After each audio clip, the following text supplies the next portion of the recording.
નમસ્તે વિદ્યાર્થી મિત્રો, શ્રી લક્ષ્મીનારાયણ હાઈસ્કૂલ વડતાલ. હું છું રવિભાઈ ભરવાડ. આજનો વિષય છે તત્વજ્ઞાન.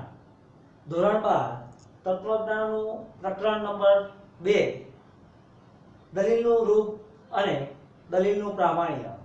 મિત્રો, આપણે અગાઉના સેશનની અંદર ચર્ચા કરી હતી પ્રામાણ્ય કેવી રીતના નક્કી કરવું, સત્યતા કોઠાની રચના કરવાની છે, કેવી રીતના કરવાની છે એ અગાઉ આપણે સમજી ચૂક્યા છીએ.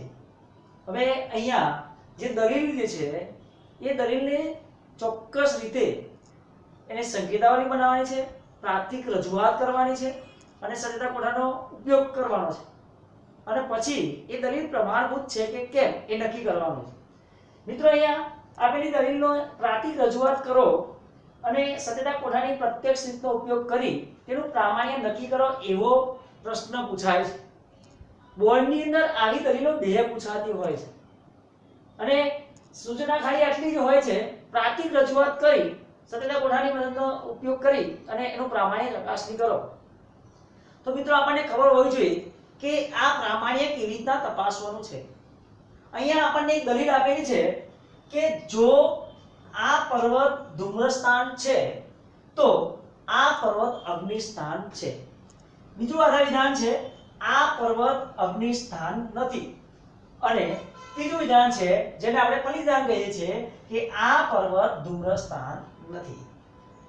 મિત્રો, આવી દલીલ આપેલી હોય તો સૌથી પહેલા આપણે સંકેતાવલી બનાવવી પડે. તો આપણે અહીંયા જોઈએ સંકેતાવલી.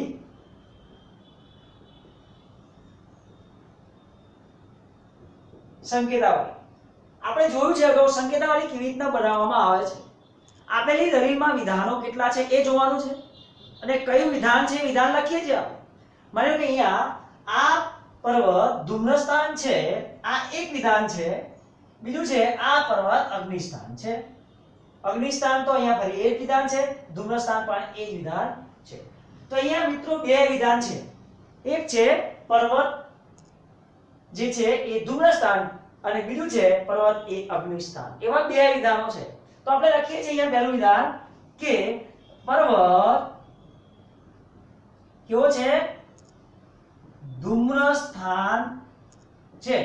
આપણે છે લખતા નથી કારણ કે આખું વિધાન આપણે લખીએ છીએ ખાલી એમાં શું કહેવા માંગે છે, ધૂમ્રસ્થાન છે. અને અહીંયા છે આ પર્વત એ કેવો છે? અગ્નિસ્થાન છે. બીજું વિધાન છે પર્વત અગ્નિસ્થાન છે. આ બંને જે વાક્યો જે છે એના પરથી વિધાન બનેલું છે. એટલે અહીંયા જો પર્વત ધૂમ્રસ્થાન છે એને આપણે લખીએ છીએ તો એના માટે પર્વત ધૂમ્રસ્થાન છે એના માટે આપણે લખીએ છીએ ધારો કે અહીંયા P. શું લખીએ છીએ? P. અને અગ્નિસ્થાન માટે શું લખીએ છીએ? Q. તો અહીંયા P અને આ Q. હવે મિત્રો વાત કરીએ આને આપણે શું કહીએ? સંકેતાવલી. સંકેતો દ્વારા બનાવેલી હોય ને સંકેતાવલી કહેવાય. આ શું કર્યું આપણે? સંકેતોને આખા વિધાનને સંકેતમાં મૂક્યું, પ્રતીકમાં મૂક્યું, ચિહ્નમાં મૂક્યું. હવે કરીએ છીએ પ્રાથમિક રજૂઆત.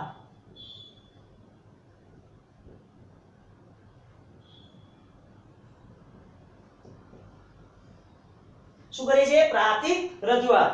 આ જે આખી દલીલ છે એ દલીલને પ્રતીકોના રૂપમાં મૂકવાનું છે અને આપણે પ્રાથમિક રજૂઆત કહીએ છીએ અથવા તો રૂપ પણ કહેવાય છે. જો એ પ્રાથમિક રજૂઆતમાં શું કરીએ કે જો આ પર્વત ધૂમ્રસ્થાન છે તો આ પર્વત અગ્નિસ્થાન છે. મિત્રો, અહીંયા પર્વત છે ધૂમ્રસ્થાન છે એના માટે આપણે શું કર્યું છે? P. તો લખીએ છીએ આ P. અને જો અને તો આ બંને આવે તો શું આવે? શરતી. P શરતી આ પર્વત અગ્નિસ્થાન છે એના માટે શું કર્યું આપણે? Q. તો P શરતી Q.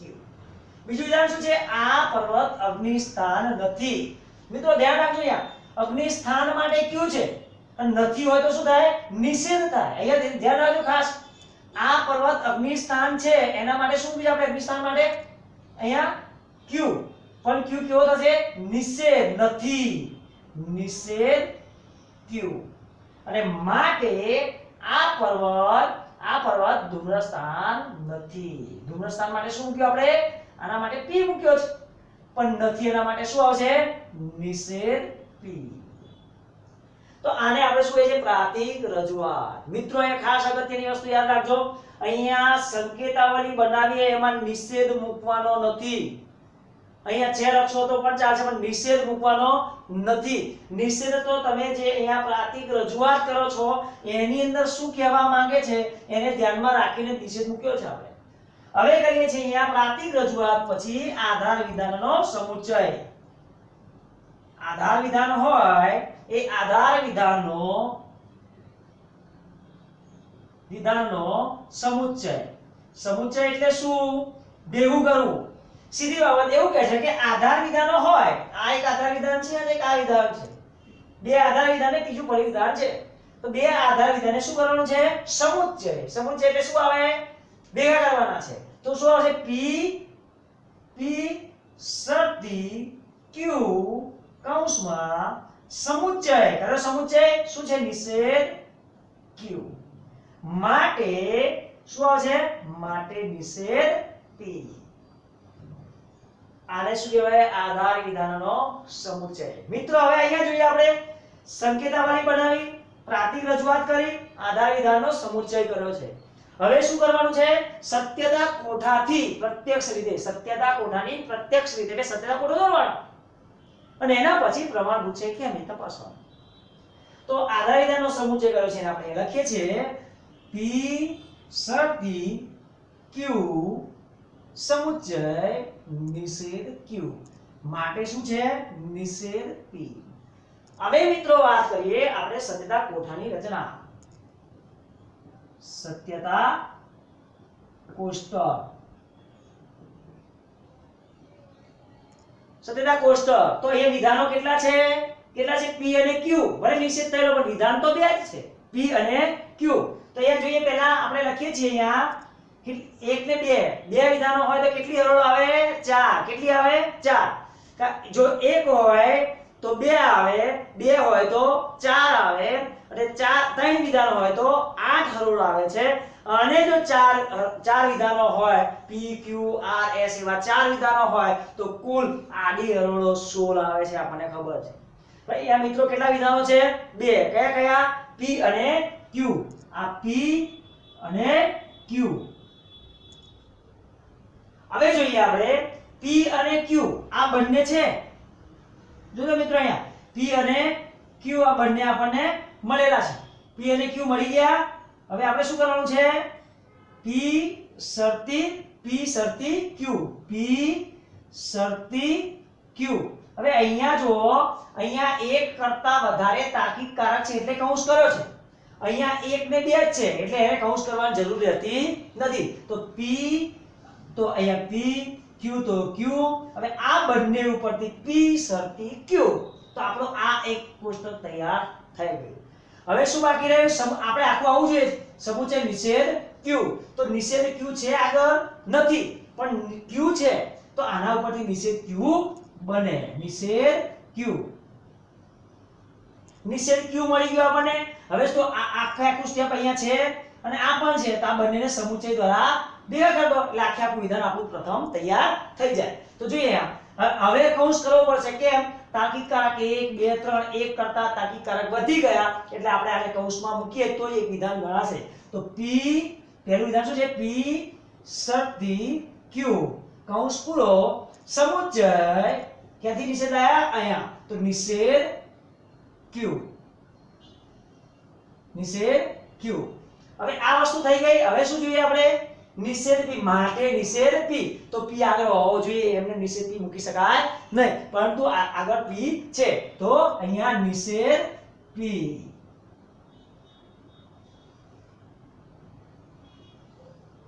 આ 1 2 3 4 5 અને 6 ઊભા સ્તંભ થાય છે અને 4 આડી હરોળો થાય છે. મિત્રો આ જે છે એને આપણે પાંચમાને આપણે આધાર વિધાન કહીએ. શું કહે છે? આધાર વિધાન. આ છેલ્લું આ જે આપણું હતું એ આધાર વિધાન. આધાર વિધાન આ જે છે એ વિધાન થઈ ગયું આપણે અહીંયા. અને બીજું છેલ્લું શું છે? નિષેધ P. એને શું કહેવાય? ફલિત વિધાન. શું કહેવાય? ફલિત વિધાન. હવે જોઈએ છીએ આ રીતના આપણું કોષ્ટકની તૈયારી થઈ ગઈ. હવે આપણે આ કોષ્ટકને કેવી રીતના તૈયાર કરવું. મિત્રો અહીંયા જોઈએ કે બે વિધાન છે તો આડી હરોળ કેટલી આવશે? 4. 1 2 3 અને 4.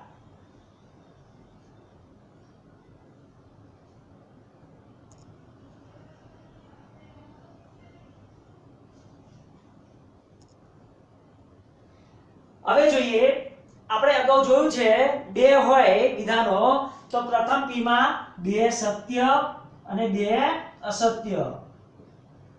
q માં શું થાય? એક સત્ય એક અસત્ય, એક સત્ય અને એક અસત્ય. આટલે સુધી આપણને ખબર છે. હવે જોઈએ આ વિધાન બનાવવાનું છે. આની અંદર કોનો આધાર છે? શરતીનો. p અને q કેવા છે? શરતી. આ બંને વચ્ચેની વાત છે. p અને q અને આ તાકીકારક કોણ છે? શરતી. શરતીનો નિયમ શું છે? આપણે ટૂંકમાં શીખવાડી દઉં કે શરતીમાં સત્ય અસત્ય હોય તો જ અસત્ય થાય છે. એટલે p સત્ય હોય, આ p સત્ય હોય અને q અસત્ય હોય તો અને તો જ p શરતી q એ વિધાન અસત્ય બને છે. આવું આપણે સમજૂતી આપી હતી. આપણને ખબર છે કે શરતી તાર્કિકારક નિયમ શું છે. એ શરતીનો શું કહેવામાં આવે તો એ જો p સત્ય અને q અસત્ય હોય તો જ p શરતી q એ સત્ય બને છે. હવે મિત્રો આપણે આમાં જો આની અંદર લખીશું શેનામાં જોઈશું? p અને q. p સત્ય અને બીજો અસત્ય છે નથી. બંને સત્ય હોય તો કેવા થાય? સત્ય. પ્રથમ સત્ય છે અને બીજું કેવું છે? અસત્ય. p સત્ય છે અને q કેવું છે? અસત્ય. માટે કેવું બનશે? અસત્ય. અહીંયા પહેલું સત્ય છે જ નહીં એટલે પણ સત્ય બનશે. સત્ય અસત્ય હોય તો જ અસત્ય થાય, પણ અસત્ય સત્ય હોય તો અસત્ય થશે. અસત્ય બંને ખોટા હોય, બંને અસત્ય હોય તો પણ વિધાન કેવું બને છે? સત્ય બને છે. મિત્રો શરતી વિધાનની અંદર માત્ર ને માત્ર સત્ય હોય પ્રથમ આધાર વિધાન અને બીજું વિધાન જો અસત્ય હોય તો અને તો જ p શરતી q એટલે કે શરતી વિધાન અસત્ય બને છે. હવે વાત કરીએ ચોથો જે સ્તંભ છે નિષેધ q. નિષેધ q શેમાં છે? અહીંયા પ્રથમ ને બીજા નંબરમાં q છે તો આનો વિરોધ અહીંયા છે તો આ નથી. નિષેધનો અર્થ આપણને ખબર છે નથી થાય. જો આમાં સત્ય હોય તો આ અસત્ય છે, અસત્ય હોય તો આ સત્ય બને છે, આ સત્ય છે તો આ અસત્ય બને છે, આ અસત્ય છે તો આ પણ સત્ય બને છે. તો અહીંયા નિષેધ q પણ આપણને સમજૂતી મળી. મિત્રો હવે અહીંયા સુધી આપણે ક્લિયર થઈ ગયા. પાંચમું જે છે ફલિત વિધાન એ કયામાં છે? એ આ બંનેમાં 3 અને 4 માંથી જો આ 3 અને આ 4 આ બંનેને ભેગું કરેલું છે. શાનાથી? સમુચ્ચય. આ બંનેમાં જોવાનું છે. સમુચ્ચયનો નિયમ શું છે પણ આપણે સમજાયું છે કે સમુચ્ચયની અંદર સત્ય સત્ય તો જ સત્ય થાય. શોર્ટકટ આપણે પહેલાથી શીખવાયું સત્ય સત્ય તો સત્ય. એટલે સમુચ્ચયમાં સત્ય સત્ય તો સત્ય એટલે શું? p સત્ય હોય, q સત્ય હોય તો અને તો જ p સમુચ્ચય q એ સત્ય બને છે. એક સત્ય અને એક અસત્ય હોય તો એ અસત્ય બને છે. ટૂંકમાં બંને સત્ય હોવા જોઈએ. એટલે કે અહીંયા સમુચ્ચયની અંદર બંને p અને q એટલે બંને વિધાનો જો સત્ય હોય તો એ સત્ય બને છે. હવે અહીં જોઈએ ત્રીજું અને ચોથામાં બંને સત્ય છે નથી. અહીં નિયમ શું છે સમુચ્ચયનો? સત્ય સત્ય તો જ સત્ય બને. પણ અહીંયા એક સત્ય અને એક અસત્ય એટલે કેવું બનશે? અસત્ય. અહીંયા એક અસત્ય અને એક સત્ય છે તો પણ કેવું બનશે? અસત્ય. અહીંયા સત્ય અને અસત્ય છે તો પણ કેવું બનશે? અસત્ય. અહીંયા બંને સત્ય છે p અને q એટલે કેવા બનશે? અહીંયા સત્ય. તો જો અહીંયા બંને સત્ય છે p અને q એટલે તો જ આપણે અહીંયા આખા વિધાનને આપણે p માની લઈએ છીએ અને આખા વિધાનને q માની લઈએ છીએ. એવું ના થાય કે p શરતી q ને સર કેમ p બોલે છે, પણ એ આખું એક જ વિધાન છે એટલે એક વિધાનને આપણે p માની લીધો અને આને નિષેધ q ને આપણે q માની લીધો તો p વિધાન સત્ય છે અને q વિધાન પણ સત્ય છે. તેથી આ p સમુચ્ચય q વિધાન સત્ય બને છે. આગળ વાત કરીએ મિત્રો અહીંયા નિષેધ p. તો પહેલો જે છે p અહીંયા સત્ય હોય તો ત્યાં અસત્ય અને અહીંયા અસત્ય હોય તો ત્યાં સત્ય. જો પહેલો p સત્ય છે તો શું આવશે? અહીંયા અસત્ય. બીજો p કેવો છે? અહીંયા સત્ય તો અસત્ય. અહીંયા અસત્ય બંને છે તો બંને કેવા આવશે? સત્ય. આટલી સુધી સત્યતા ગોઠાની આપણને સમજૂતી મળી. હવે વાત કરીએ છીએ કે આ દલીલ અહીંયા આટલે પૂર્ણ થતું નથી. પ્રામાણ્યનો એક ગુણ હોય છે, દલીલ પ્રમાણભૂત છે કે કેમ એ સાબિત કરો.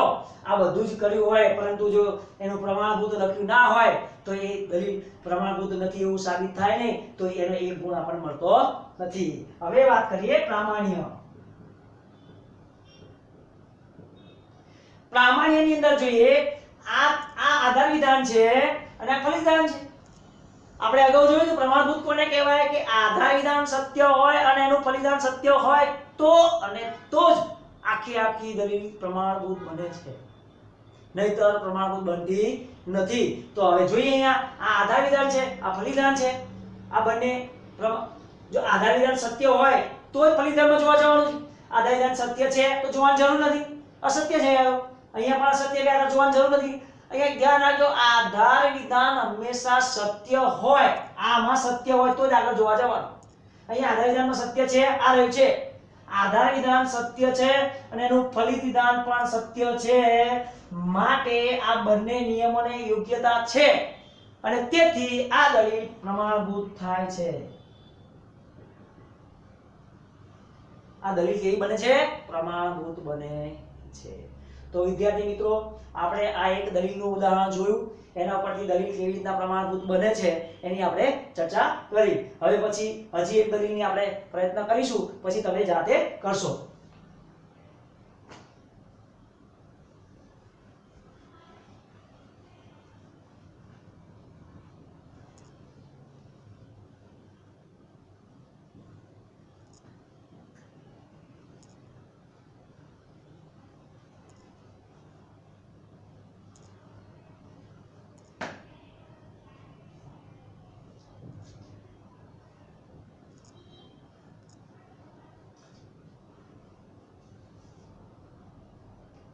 લખીએ છીએ આપણે દલીલ અહીંયા, કાં તો આ દલીલ પ્રમાણભૂત છે કાં તો આ દલીલ પ્રમાણભૂત છે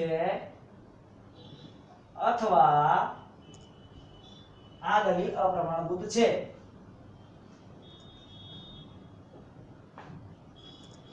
અથવા આ દલીલ અપ્રમાણભૂત છે.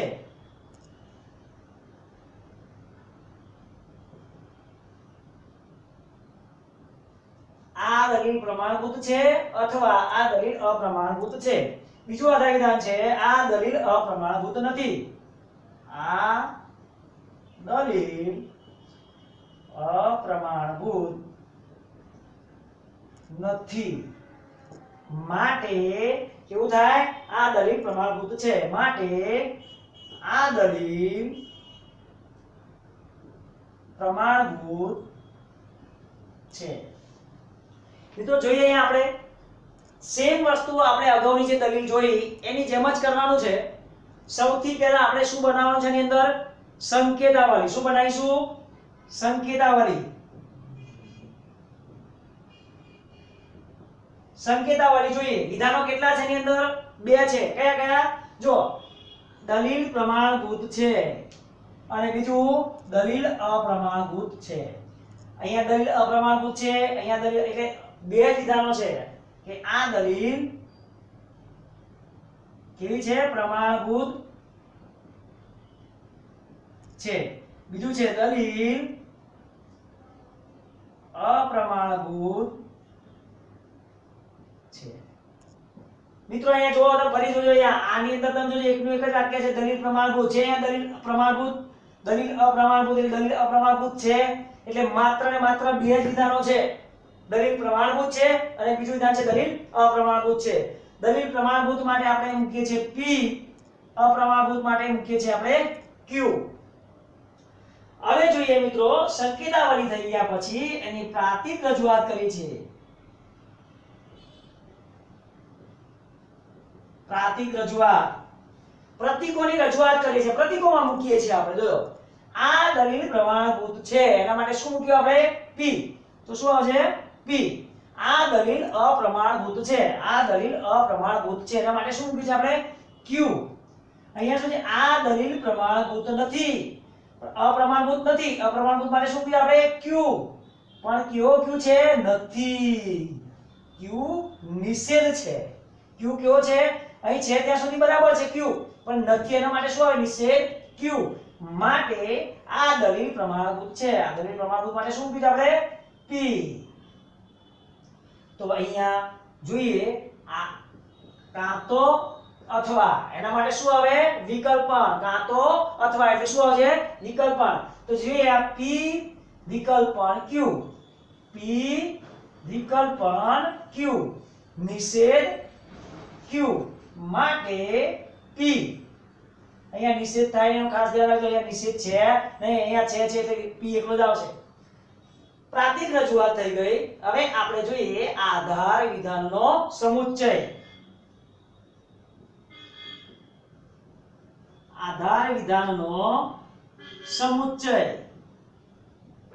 મિત્રો આપણને ખબર હોવી જોઈએ આ બે આધાર વિધાન હોય તો જ સમુચ્ચય થાય, ભલે અહીંયા સૂચના આપેલી હોય પરંતુ જો વિધાન આધાર વિધાન એક જ હોય તો એને સમુચ્ચય કરવાનો હોતો નથી। અહીંયા કેટલા છે આધાર વિધાનો, આ એક અને આ બે, આ બંનેને સમુચ્ચય દ્વારા જોડી દેવાનો છે। તો p વિકલ્પન q કૌંસ કરવો પડશે કારણ કે અહીંયા તાકી કારક છે, સમુચ્ચય નિષેધ q માટે ફલિત થાય છે કે p।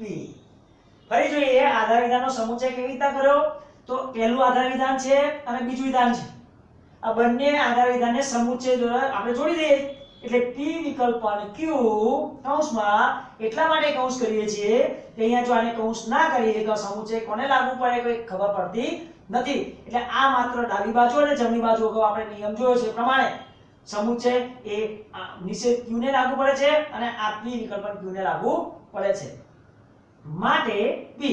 હવે વાત કરીએ સત્યતા કોષ્ટક।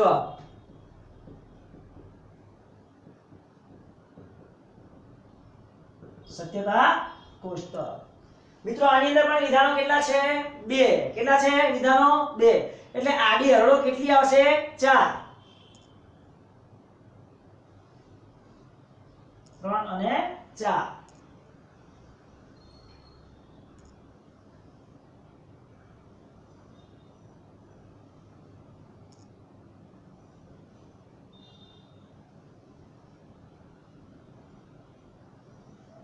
હવે જોઈએ મિત્રો અહીંયા કયા કયા વિધાનો છે, અહીંયા એ સમુચ્ચય આપણે ઉપર લઈએ એટલે સરળતા રહે આપણને લખવામાં, p વિકલ્પન q સમુચ્ચય નિષેધ q માટે શું સાબિત કરવાનું છે p। હવે જોઈએ p વિકલ્પન q, p અને q બંને છે એટલે આપણે p અને આ q આ બે વિધાન થઈ ગયા। હવે શું જોઈએ આપણે p વિકલ્પન q એટલે આ બંને ઉપરથી p વિકલ્પન q બનશે, p વિકલ્પન q કેવી રીતના બન્યું, p અને q બંને છે એટલે કેમ આવું બન્યું કે આપણે અહીંયા જરૂર છે p વિકલ્પન q। હવે સમુચ્ચય નિષેધ q જોઈએ છે, આપણી પાસે નિષેધ q છે નહીં, આપણે શું કરવું પડશે આનો નિષેધ બનાવવો પડશે, તો અહીંયા q છે એટલા માટે એના ઉપરથી આપણે નિષેધ q બનાવીએ છીએ। હવે નિષેધ q મળી ગયો, આ બંને અહીંયા છે, આ જે p વિકલ્પન q છે એ પણ અહીંયા છે, નિષેધ q એટલે આ બંને નહીં લઈ લઈએ, p વિકલ્પન q હવે કૌંસ કરવો પડશે કારણ કે નિષેધ q આવે છે અહીંથી, નિષેધ સમુચ્ચય નિષેધ q અને છેલ્લે માટે p। અહીંયા જોઈએ આપણે કે આ છે એને આધાર વિધાન કહીએ છીએ અને આને ફલિત વિધાન કહીએ છીએ। હવે જોઈએ મિત્રો અહીંયા આ જે છે ઘટક વિધાન કહેવાય, ઘટક વિધાન, આધાર વિધાન અને ફલિત વિધાન। હવે જોઈએ અગાઉ જોઈએ એમ પહેલી વિધાનમાં p માં બંને કેવા આવશે સત્ય સત્ય, બીજા કેવા આવશે અસત્ય અસત્ય। બીજું વિધાન છે એની અંદર સત્ય અસત્ય સત્ય અને અસત્ય, આટલે સુધી ક્લિયર થઈ ગયું। હવે મિત્રો આપણે જોઈએ છે p વિકલ્પન q, વિકલ્પનનો નિયમ શું છે, અસત્ય અસત્ય તો જ અસત્ય થાય, વિકલ્પન છે એનો આપણે કેવી રીતે શીખવાડ્યું છે અસત્ય અસત્ય તો અસત્ય એટલે કે p અસત્ય હોય q અસત્ય હોય તો જ p વિકલ્પન q એ અસત્ય બને છે, બાકી તો સત્ય બને છે. એટલે p વિકલ્પન q ક્યારે અસત્ય બને? બંને અસત્ય હોય તો. એટલે p અસત્ય q અસત્ય તો જ p વિકલ્પન q એ અસત્ય બને છે. જોઈએ આપણે બંને અસત્ય છે નથી તો સત્ય બનશે, બંને અસત્ય છે નથી તો એ પણ સત્ય બનશે, અહીંયા પણ એવું જ છે તો અહીંયા પણ સત્ય બનશે. અહીંયા ચોથામાં બંને અસત્ય છે માટે આ કેવું બનશે? અસત્ય બને છે. ક્લિયર થઈ ગયું મિત્રો? અહીંયા આપણો વિકલ્પનનો તાર્કિક કારક છે એ જ છે. હવે જોઈએ નિષેધ q. નિષેધ q આપણે આગળ q આપેલો છે એનો નિષેધ કરવાનો છે. સત્ય તો કેવો થશે? અસત્ય. અસત્ય તો એ સત્ય બનશે, સત્ય તો એ અસત્ય બનશે, અસત્ય તો એ સત્ય બને છે. આટલે સુધી ક્લિયર થઈ ગયું. હવે મિત્રો જો આ બંનેને જોવાના છે. જો p વિકલ્પન q છે એ અહીંયા છે, નિષેધ q એ અહીંયા છે. આ બંને વચ્ચે કયો નિયમ લગાવવાનો છે? સમુચ્ચયનો. સમુચ્ચયના નિયમમાં શું કીધું તું? સત્ય સત્ય તો સત્ય બને છે. એટલે p સત્ય હોય અને q સત્ય હોય તો જ સમુચ્ચય આખું વિધાન એ સત્ય બને છે. આ બંને સત્ય છે નથી, આ બંને સત્ય છે તો હા, આ બંને સત્ય છે નથી, આ બંને સત્ય છે નથી, માટે બધા કેવા આવશે? અસત્ય. કેવા આવશે? અસત્ય. હવે વાત કરીએ ફલિત વિધાન શું છે? p વિધાન છે. તો અગાઉ p આપેલું છે એ આખે આખો એ લખવાનું છે. p વિધાનમાં શું? બે સત્ય અને બે અસત્ય. તો બે સત્ય અને બે અસત્ય. આટલે અહીંયા આપણે આ સત્યતા કોઠો પૂર્ણ થાય છે. હવે શું બાકી રહ્યું? દલીલનું પ્રામાણ્ય. પ્રામાણ્ય મિત્રો આમાં જોઈએ પ્રામાણ્ય. પ્રામાણ્ય જોવા માટે શેમાં જવાનું? આધાર વિધાન અને ફલિત વિધાનમાં. આધાર વિધાનમાં જો સત્ય હોય અને ફલિત વિધાન પણ જો સત્ય હોય તો જ આખું વિધાન સત્ય બને છે, તો જ આપણે એને પ્રમાણભૂત ગણી શકીએ છીએ. આમાં સત્ય ક્યાં છે? અહીંયા સત્ય છે, આની અંદર પણ સત્ય છે, આની અંદર જો આધાર વિધાન સત્ય છે, આમાં તો અસત્ય છે એટલે જોવાની જરૂર રહેતી નથી. આ બીજા નંબરની હરોળ છે એમાં આધાર વિધાન સત્ય છે તો એનું ફલિત વિધાન પણ સત્ય છે, માટે આ દલીલ પ્રમાણભૂત થાય છે, પ્રમાણભૂત બને છે. તો વિદ્યાર્થી મિત્રો આપણે અહીંયા આ પ્રમાણભૂત અને અપ્રમાણભૂતની જે દલીલ જોઈ એ આખી અહીંયા દલીલ ઉપરથી આપે છે. અને હવે આપણે સીધે બે રીતે પરીક્ષામાં પૂછાતું હોય છે. દલીલ આપેલી હોય અને કેટલીક વાર સીધું આપણને આ રૂપ આપેલું હોય, તો રૂપ ઉપરથી કેવી રીતના આપણે દલીલનું પ્રામાણ્ય નક્કી કરીશું એની વાત કરીએ હવે.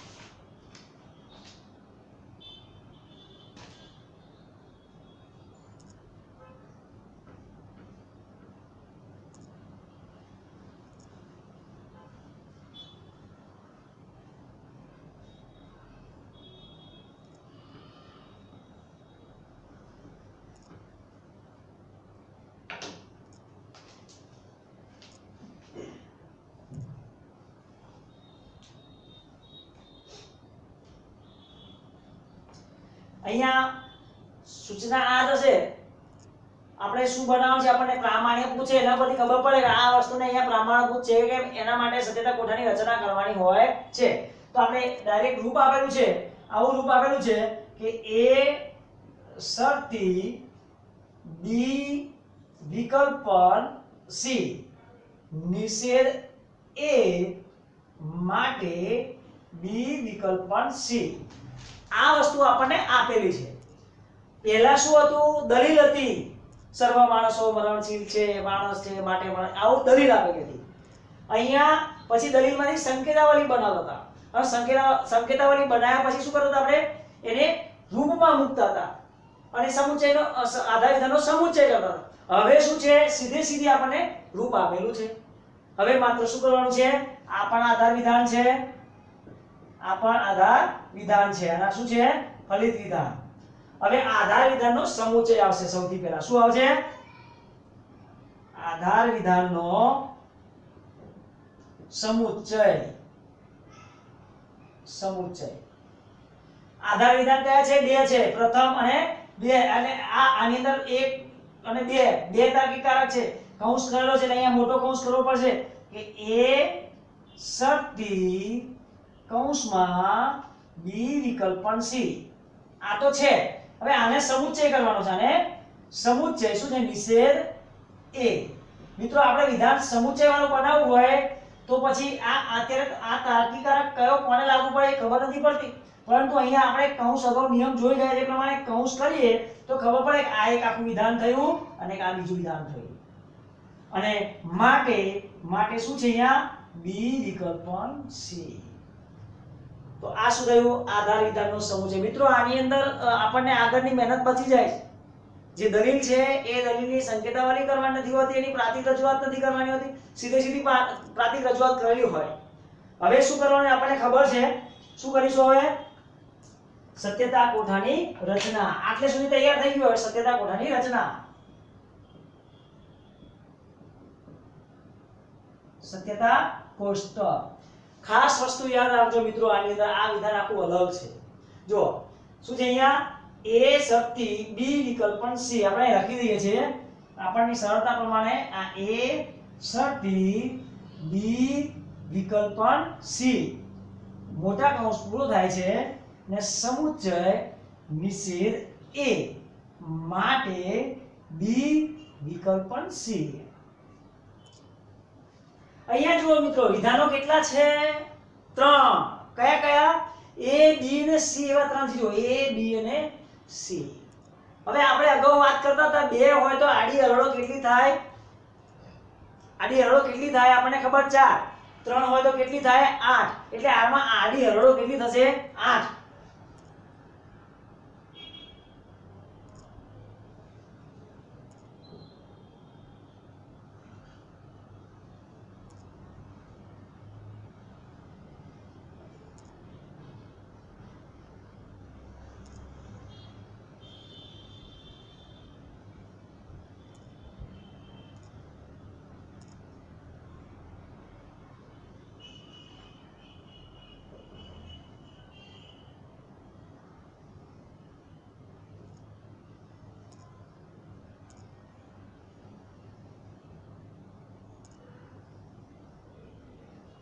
કેમ 8 થઈ 3 વિધાન છે a b અને c 3 વિધાન હોય તો આડી હરળો કેટલી થાય 8 હવે લખીએ છીએ આપણે પહેલા બે વિધાન હતા હવે 3 વિધાન લખવાના છે કયા a b અને c આ a આ b અને આ c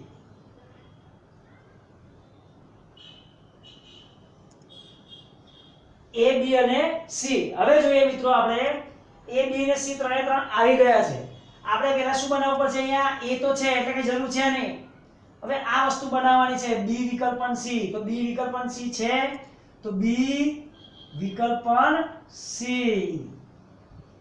b વિકલ્પન c મળી ગયો હવે આપણે શું કરવું પડશે આખું વિધાન લઈએ છીએ આ શું કરીએ છીએ આખું વિધાન છે a અહીંયા છે આ a શરતી b વિકલ્પન c આમાં છે તો કૌંસમાં લખો b વિકલ્પન c હવે કૌંસ મોટાની કરવાની જરૂર છે નહીં હવે આગળ જઈએ આખું વિધાન ક્લિયર થઈ ગયું હવે સમુચ્ચય પછી શું છે નિષેધ એ આગળ આપેલો નથી એટલે આપણે પહેલા શું કરવું પડશે એને નિષેધ બનાવવો પડશે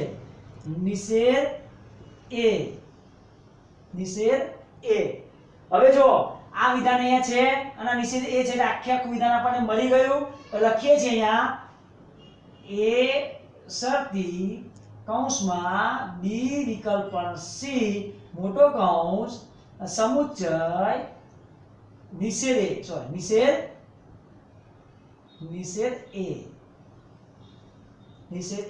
થઈ ગયું હવે શું છે b વિકલ્પન c એ છે તો શું લખીશું b વિકલ્પન c આ શું છે ફલિત વિધાન શું છે આ ફલિત વિધાન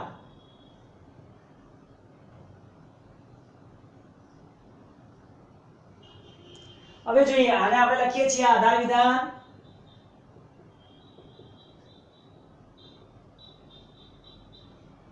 અને આ છે ફલિત વિધાન આટલે સુધી ખબર પડી ગઈ કેવી રીતના બનાવ્યું છે જો A B અને C, A B અને C ત્રણ વિધાન હતા એટલે A B C લઈ લીધા. પછી શું કર્યું આપણે B વિકલ્પ પણ C ની જરૂર હતી તો B અને C ને બંને ભેગા કરી દીધા. પછી B અને C આપણને છે અને A અગાઉથી છે એટલે A શરતી B વિકલ્પ પણ C, નિષેધની અહીંયા જરૂર છે A નો નિષેધ A કર્યો. પછી આખે આખું વિધાન ત્યાં મૂકી માટે B વિકલ્પ પણ C. આ આડી અને ઊભી આપણને સ્તંભ અને હરોળમાં ખબર પડી. હવે જોઈએ છે આપણે કેવી રીતના બનાવવા. અગાઉ આપણે ભણી ચૂક્યા છે એવી રીતના જો 4 હતા, બે વિધાન હતા અને 4 હરોળ હતી તો આપણે બે સત્ય મૂકતા હતા. હવે શું કરવાનું? ડબલ કરવાના. બે ની જગ્યાએ 4 સત્ય મૂકવાના. પછી શું કરવાનું? આપણે બે સત્ય અને બે અસત્ય મૂકતા હતા. હવે શું કરવાના? બે ની જગ્યાએ 4 સત્ય અને 4 અસત્ય. 4 અસત્ય. ક્લિયર થઈ ગયું? આ P હતું એમાં શું કરતા આપણે એક બે સત્ય અને બે અસત્ય મૂકતા 4 પૂરું થઈ જતું અહીંયા. અને P પછી Q આવ્યો. Q માં શું કરતા એક સત્ય અને એક અસત્ય, એક સત્ય અને અસત્ય એટલે 4 હરોળ પૂરી થતી. હવે ડબલ થઈ ગયા તો અહીંયા શું થાય? એક સત્ય નહીં, હવે શું આવશે? બે સત્ય બે અસત્ય. આ 4 માં ડબલ થઈ ગયા. બે સત્ય અને બે અસત્ય. ક્લિયર થઈ ગયું?